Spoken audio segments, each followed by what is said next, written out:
Assalamualaikum warahmatullahi wabarakatuh.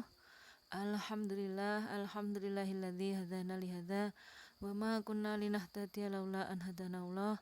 Laqad ja'at rusuluhu rabbina bil haqq wa nudu an tilkumul jannatu uristumha bima kuntum ta'malun.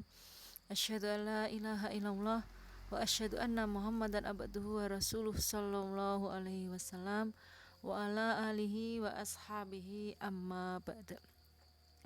Pada kesempatan kali ini perkenankan saya Bunyanun Marsus, mahasiswi Prodi PAI semester 5 Staimas Wonogiri, mempresentasikan deskripsi guru dalam perspektif sosiologi. Ini guna memenuhi tugas mata kuliah ilmu sosiologi yang diampu oleh Ibu dosen Umi Fadilah Sarjana Agama.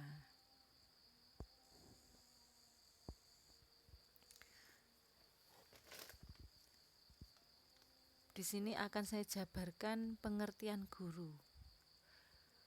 Guru menurut Ahmad Tafsir, secara istilah pendidik adalah orang-orang yang bertanggung jawab terhadap perkembangan peserta didik dengan mengupayakan perkembangan seluruh potensi peserta didik, baik potensi afektif, kognitif maupun psikomotorik sesuai dengan nilai-nilai ajaran Islam. Sementara menurut Ahmad D. Marimba, pendidik diartikan sebagai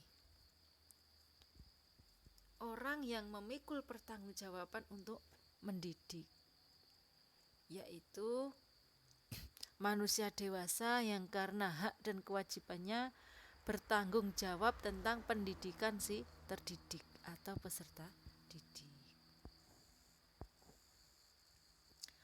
Adapun sifat-sifat yang harus dimiliki oleh pendidik atau guru menurut Purwanto, pertama harus berijazah. Berijazah ini semestinya sesuai dengan standar yang telah ditetapkan oleh Kementerian Pendidikan untuk guru SD, SMP minimal S1. Adapun untuk guru SMA atau perguruan tinggi minimal S2. Syarat yang kedua adalah sehat jasmani dan rohani. Selanjutnya takwa kepada Tuhan Yang Maha Esa. Berakhlak baik, menyukai pada mata pelajaran yang diampu, berjiwa nasionalisme, adil. Sementara menurut An-Nahlawi, sifat-sifat yang harus dimiliki guru atau pendidik adalah hendaknya tujuan, tingkah laku, dan pola pikir guru bersifat rabbani atau semata-mata karena Allah, ikhlas, jujur, membekali diri dengan ilmu, mampu menggunakan metode mengajar, mampu mengelola siswa. Sementara menurut Al-Abrasi, sifat yang harus dimiliki oleh guru atau pendidik adalah pertama, bersih tubuh, bersih jiwanya, tidak pamer, zuhud, tidak mempunyai sifat pendendam, bijaksana, rendah hati, ikhlas, dan lain-lain. Sementara menurut Mahmus Yunus, seorang pendidik sebaiknya bisa kasih sayang kepada murid, bijak dalam memilih bahan pelajaran, senang memberikan peringatan, senang memberikan nasihat, mementingkan berpikir dan berijtihad, jujur dalam keilmuan dan adil.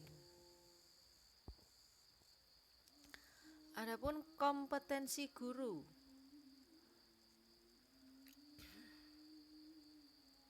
Menurut Suyanto dan Hisam, ada 3 kompetensi yang harus dimiliki oleh guru.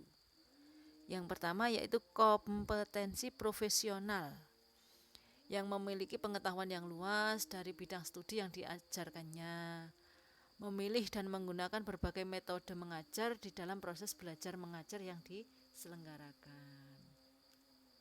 Yang kedua, kompetensi kemasyarakatan, yaitu seorang guru seharusnya mampu berkomunikasi baik dengan siswa, sesama guru, maupun masyarakat luas.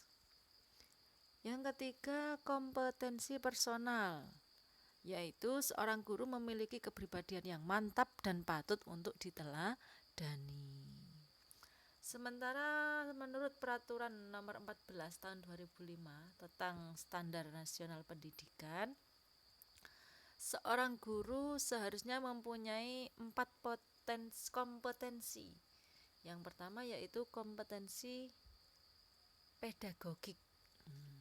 Yang dimaksud dengan kompetensi pedagogik adalah kemampuan dalam pengelolaan peserta didik yang meliputi pemahaman wawasan, pemahaman terhadap peserta didik, pengembangan kurikulum atau silabus, perencanaan pembelajaran, pelaksanaan pembelajaran yang mendidik dan dialogis, evaluasi hasil belajar, serta pengembangan peserta didik untuk mengaktualisasikan potensi yang dimiliki.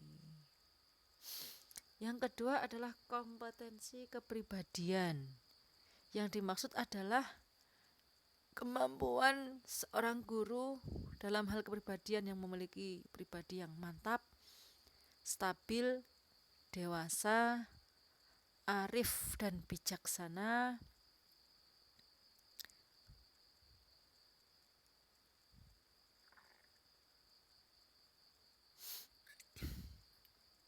yang ketiga, kompetensi sosial,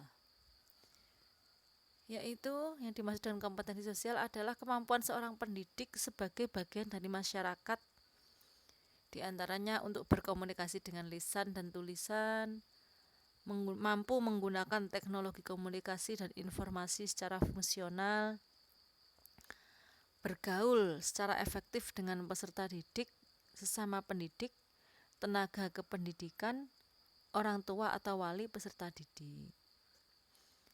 Bergaul secara santun dengan masyarakat sekitar. Yang keempat adalah kompetensi profesional. Kompetensi profesional yang dimaksud di sini adalah seorang guru harus memiliki kompetensi mampu baik secara konsep, struktur, dan metode keilmuan.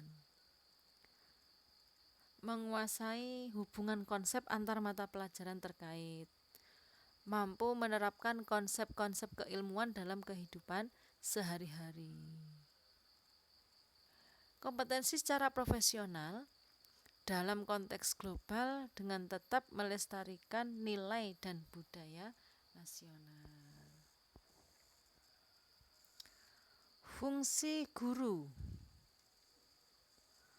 Fungsi guru ada 3, yaitu designer of instruction, manager of instruction, dan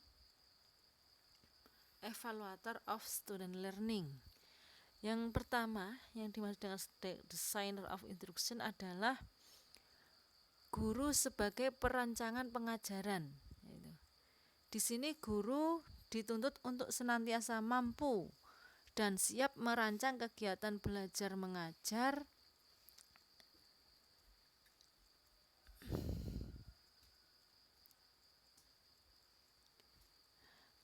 yang berhasil guna berdaya guna.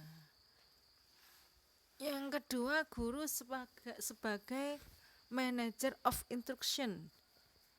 Di sini guru dituntut mempunyai kemampuan dalam mengelola seluruh tahapan proses belajar mengajar. Di antaranya kegiatan pengelolaan proses belajar mengajar, yaitu menciptakan kondisi dan situasi yang baik dalam pembelajaran sehingga para siswa belajar secara berdaya guna dan berhasil guna. Fungsi yang ketiga sebagai evaluator of student learning. Di sini guru dituntut senantiasa mengikuti perkembangan taraf kemajuan prestasi atau kinerja akademi siswa dalam setiap kurun waktu pembelajaran.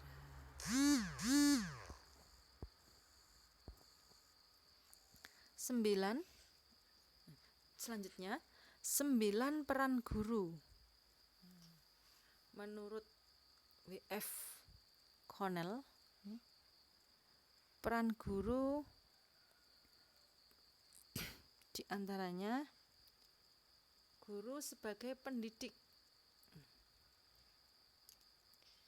Kedua, guru sebagai model atau contoh bagi peserta didik. Ketiga, guru sebagai pengajar dan pembimbing dalam pengalaman pembelajaran. Guru sebagai pelajar. Guru juga harus selalu belajar untuk mengembangkan keilmuannya. Selanjutnya, guru sebagai komunikator pembangunan masyarakat, sebagai penghubung komunikasi dalam hal pembangunan masyarakat. Selanjutnya, guru sebagai administrator pada bidang pendidikan dan pengajaran. Di sini guru tidak hanya sebagai pendidik dan mengajar, tetapi juga sebagai administrator pada bidang pendidikan dan pengajaran. Guru dalam proses belajar mengajar sebagai demonstrator alat peraga, sehingga materi pembelajaran bisa tersampaikan dan mudah untuk difahami peserta didik.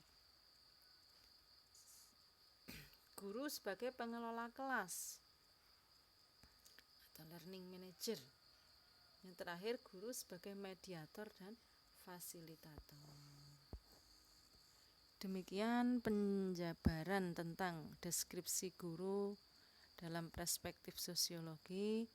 Apabila ada kurang dan lebihnya, saya Bunyanun Marsus minta maaf yang sebesar-besarnya. Akhir kalam, wassalamualaikum warahmatullahi wabarakatuh.